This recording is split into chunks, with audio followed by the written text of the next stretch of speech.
नमस्कार दोस्तों, मैं आपका दोस्त गोविंद संगल एक बार फिर से आप सभी के सामने हाजिर हूँ एक बहुत ही लाजवाब स्टोरी के साथ। जैसा कि मेरी पहली स्टोरी रही है, मेरी हर स्टोरी आपने सभी ने बहुत पसंद की। उस सब के लिए आप सभी का बहुत बहुत धन्यवाद। और आज की स्टोरी भी मुझे पूरा विश्वास है आपको बहुत पसंद आएगी। जैसा कि मैंने पहले बताया था कि हर स्टोरी, हर कहानी हमें कोई ना कोई संदेश देती है। आज की स्टोरी भी एक बहुत ही अच्छा मैसेज, एक बहुत ही अच्छा संदेश देती है। इससे भी हमें बहुत कुछ सीखने को मिलेगा। चलिए आज की स्टोरी शुरू करते हैं। लेकिन आज की स्टोरी शुरू करने से पहले मेरी विनती है कि अगर आपने अभी तक चैनल को सब्सक्राइब नहीं किया है तो प्लीज़ सबसे पहले चैनल को सब्सक्राइब कर दें, ताकि आगे आने वाली स्टोरी भी आपको सुनने को मिले। आने वाली स्टोरी का नोटिफिकेशन भी आपको तुरंत मिले। चलिए धन्यवाद दोस्तों, स्टोरी शुरू करते हैं। आज की स्टोरी बहुत ही अच्छी है। आज की स्टोरी का जो टॉपिक है ये है शिकंजी का स्वाद। शिकंजी का स्वाद, शिकंजी पिलाऊंगा नहीं, लेकिन सुनिए स्टोरी बहुत अच्छी है। एक बार एक प्रोफेसर थे, उनका किसी कॉलेज में ट्रांसफ़र हुआ। पहला दिन था कॉलेज में, उन्होंने गए, पहला दिन था, क्लास में पहुंचे, उन्होंने अपनी क्लास पढ़ानी शुरू की। सभी बच्चे क्लास अटेंड कर रहे थे, सभी बच्चे इंटरेस्ट ले रहे थे, दिलचस्पी ले रहे थे क्लास में, और जो भी प्रोफेसर पूछ रहे थे उन सभी का वो जवाब दे रहे थे। इसी बीच प्रोफेसर साहब ने नोटिस किया कि इसी बीच एक बच्चा ऐसा बैठा है, एक लड़का ऐसा बैठा है जो दिलचस्पी नहीं ले रहा है, और वो अकेला अकेला सा, उदास सा, थोड़ा दुखी सा बैठा है। उसके आसपास भी कोई नहीं बैठा था, सब वो बिल्कुल अकेला बैठा था। प्रोफेसर ने उसे नोटिस किया लेकिन कुछ नहीं बोले। अगले 4-5 दिन तक प्रोफेसर साहब ने उसको नोटिस किया। वो देखा कि वो अभी भी ऐसे ही बैठा रहता है, उदास सा बैठा है, ना ही किसी बात का जवाब देता है, ना ही वो किसी से बोलता है। प्रोफेसर साहब को थोड़ा डाउट हुआ, उन्हें लगा कि कुछ इसकी प्रॉब्लम है, इससे पूछना चाहिए। तो उन्होंने उसको बोला कि काम करना, तुम क्लास के बाद मेरे केबिन में आकर मुझसे मिलना। ठीक है, लड़का, क्लास खत्म हुई, लड़का क्लास के बाद प्रोफेसर साहब के केबिन में पहुंचता है। प्रोफेसर साहब उसे बिठाते हैं, पूछते हैं क्या बात है, मैं तुम्हें पहले दिन से देख रहा हूँ कि तुम क्लास में होते हो लेकिन ना किसी बात का जवाब देते हो, ना ही कुछ बोलते हो, बड़े उदास से रहते हो, ना ही किसी से बात करते हो, क्या कारण है। लड़का हिचकिचाया, बोला कुछ नहीं। थोड़ी देर में प्रोफेसर साहब ने जब थोड़ा और पूछा 1-2 बार, तो उसने बोला कि सर, मेरे साथ, मेरे अतीत में, मेरे पास्ट में कुछ ऐसा घटित हुआ है, कुछ मेरे साथ ऐसा हुआ है जिसकी वजह से मैं बड़ा परेशान रहता हूँ, और वो यादें, वो दुर्घटनाएं जो मेरे साथ मेरे अतीत में हुई है वो मुझे याद रहती है, वो मैं भूल नहीं पा रहा हूँ। मुझे हमेशा वो ही याद आती रहती है, और इसी वजह से मेरा किसी काम में, मेरा पढ़ाई में यहाँ मन नहीं लगता। क्या करूँ। प्रोफेसर साहब अच्छे व्यक्ति थे, उन्होंने थोड़ा सोचा और फिर उसको बोला कि ठीक है, कोई बात नहीं, एक काम करना, तुम शाम को मेरे घर पे आ जाओ, हम वहीं बैठ कर आराम से इसके ऊपर डिस्कस करेंगे।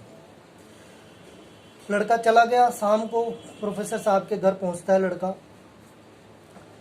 प्रोफेसर साहब गेट खोलते हैं, उसको बिठाते हैं और फिर किचन में चले जाते हैं।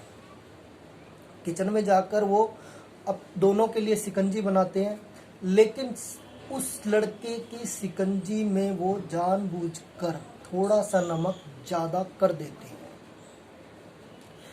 वो जानबूझकर ज़्यादा नमक क्यों करते हैं इसका अभी आपको पता चलेगा। वो जानबूझकर थोड़ा सा नमक ज़्यादा कर देते हैं। शिकंजी लेकर आ जाते हैं और एक शिकंजी का ग्लास लड़के को देते हैं।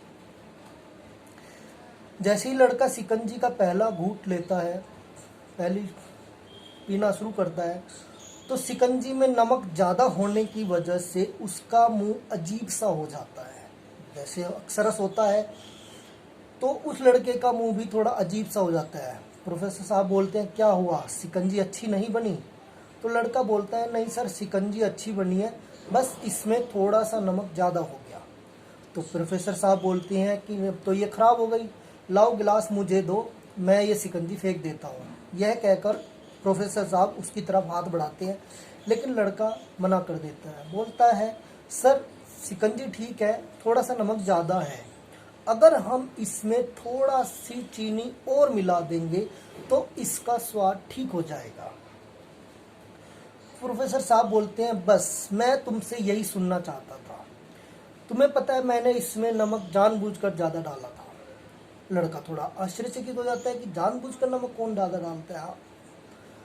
प्रोफेसर साहब तब उसको बताते हैं कि देखो, शिकंजी को तुम अपनी ज़िंदगी समझो, और ये जो इसमें ज़्यादा नमक हुआ था इसको तुम समझो अपने जो तुम्हारे साथ अतीत में बुरी दुर्घटनाएं हुई हैं, तुम्हारे साथ जो बुरा हुआ है उसको। अब इस शिकंजी से हम अधिक नमक को बाहर नहीं निकाल सकते। ठीक उसी प्रकार अपने जीवन से, जो हमारे जीवन में, जो हमारे अतीत में घटित हुआ है, अच्छा हो या बुरा हो, उसको हम बाहर नहीं निकाल सकते, उसको हम नहीं खत्म कर सकते। लेकिन अब क्या करना है, जैसे तुमने बताया कि शिकंजी को ठीक करने के लिए अगर हम इसमें थोड़ी सी चीनी और ज़्यादा डाल दें तो इसका बैलेंस हो जाएगा, तो इसका नमक बैलेंस हो जाएगा, शिकंजी पीने लायक हो जाएगी। ठीक उसी प्रकार जो तुम्हारी लाइफ में हो चुका उसको अब बदला नहीं जा सकता, उसको लाइफ से नहीं निकाला जा सकता, लेकिन उसको बैलेंस करने के लिए तुम अपनी लाइफ में कुछ नई चीज़ों को ऐड करो, कुछ नई अच्छे अनुभवों को जोड़ो, अपनी पढ़ाई में, अपने और काम में कुछ अच्छा ऐड करो, ताकि आपकी लाइफ में भी थोड़ी चीनी घुले। जब थोड़े अच्छे एक्सपीरियंस आपको होंगे, अच्छी चीज़ें आप सीखोगे, तो यानी आप अपनी लाइफ में चीनी डाल रहे हो। जब आप अपनी लाइफ में चीनी डालोगे तो नमक का बैलेंस ऑटोमेटिकली ठीक हो जाएगा। लड़के को प्रोफेसर साहब की बात समझ में आ गई और उसने कहा, ठीक है प्रोफेसर साहब, मैं आपकी बात समझ गया। मैं समझ गया कि पुरानी बातों को निकाला नहीं जा सकता, लेकिन उनको भूलने के लिए मुझे नई चीज़ों को सीखना पड़ेगा, नई चीज़ों को एडॉप्ट करना पड़ेगा। जैसे ही मैं नया कुछ करूँगा, नई चीज़ों पर ध्यान दूंगा, अपनी चीज़ों जो मैं आज कर रहा हूँ उसको अच्छे से करूँगा। और दूसरी बात प्रोफेसर साहब ने उनको बोली कि देखो, जो पास्ट में हो चुका, जो तुम्हारे अतीत में हो चुका, उसको बदला नहीं जा सकता, लेकिन उनको याद कर करके तुम अपना प्रेजेंट भी, अपना वर्तमान भी खराब कर रही हो। मैं देखता हूँ तुम क्लास में कोई ध्यान नहीं देती हो, इंटरेस्ट नहीं लेते हो, दिलचस्पी नहीं दिखाते हो। इससे क्या हो रहा है, तुम्हारी वर्तमान की पढ़ाई भी खराब हो रही है। तो जब तुम अपनी क्लास में ध्यान दोगे, नई चीज़ों को सीखोगे, तो जब नई चीज़ों पे टाइम ज़्यादा दोगे तो पुरानी चीज़ें तुम्हें अपने आप याद आनी कम हो जाएंगी। धीरे धीरे धीरे धीरे वो तुम्हारी स्मृति से धूमिल होती चली जाएंगी, धीरे धीरे तुम उनको भूलना शुरू कर दोगे। यह बात लड़के को अच्छी लगी और उसने प्रोफेसर साहब से वायदा किया और उसके बाद वो वहाँ से निकल गया। अक्सर दोस्तों हमारी लाइफ में भी ऐसा होता है कि हमारे साथ भी कुछ घटनाएं ऐसी हो जाती हैं जो हम नहीं भूल पाते, लेकिन अगर हम उनको नहीं भूलेंगे तो वो हमारे वर्तमान को भी खराब कर देंगे। कई बार हम देखते हैं कि किसी के साथ 5 साल पहले, किसी के साथ 8 साल पहले, किसी के साथ 10 साल पहले किसी से कोई बुरा हुआ, तो वो आज भी उसको याद करते रहते कि मेरे साथ 10 साल पहले इसने ऐसा किया, मेरे साथ 5 साल पहले ऐसा हो गया था।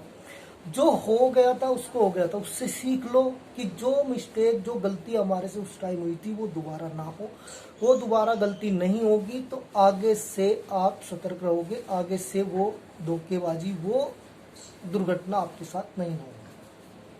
कहानी छोटी सी होती है लेकिन बहुत अच्छी सीख देती है कि हम कभी भी अपने अतीत पे नहीं रुकना चाहिए। अच्छी चीज़ों को याद रखो, लेकिन जो खराब यादें हैं उनको भूलते जाओ, उनसे कुछ नहीं हमारा फायदा होने वाला। चलिए दोस्तों, आज की कहानी और आज की कहानी का सार यहीं तक था। आगे की फिर से एक स्टोरी के साथ फिर से हाजिर होऊंगा आपके सामने। धन्यवाद, थैंक यू, नमस्कार।